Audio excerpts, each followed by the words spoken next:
magluluto tayo ng upo and with sardinas. So, let's go! At yan mga loves, hiniwa ko lang yan, tapos hinati, at ayan, nabalatan ko na pala dyan mga loves, tapos ayan, hati-hatiin ko lang ng pang ganyan, tapos saka natin siya hiwa-hiwain. Syempre, pagkatapos sinunod na natin yung bawang dyan, iniwa-iwa ko na, nabalatan ko na din pala dyan mga loves, pati yung sibuyas, tas naugasan ko na din yung kamatis. Susunod naman natin dyan yung sibuyas, ayan, nahulog pa.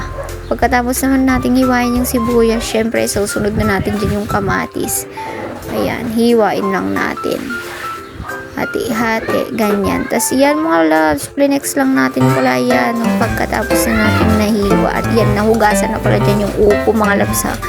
At yan, nagpainit na ako ng palayok dyan mga loves. Nilagay na natin yung mantika, tas hihintayin lang natin yan na uminit. Pagkatapos naman dyan mga loves, lalagay ko na yung bawang, tapos lutuin lang natin hanggang golden brown.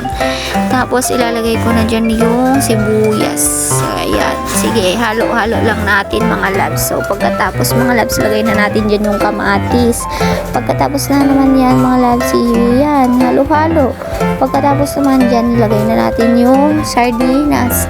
So yan, halo-haloin kulit lang mga loves. Tapos ayan, dinurog ko lang yung yung sardinas dyan mga loves. Tapos ayan, nakita nyo naman. Tapos ayan, ilalagay na natin dyan yung upo.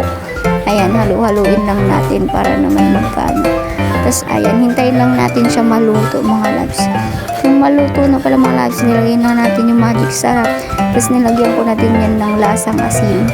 Asin lang nilalagay ko mga loves. At yan, luto na pala dyan mga loves. Sinalo ko lang at luto na. At yan, hanggang dyan na lang po ang video natin. Thank you for watching. Mwah!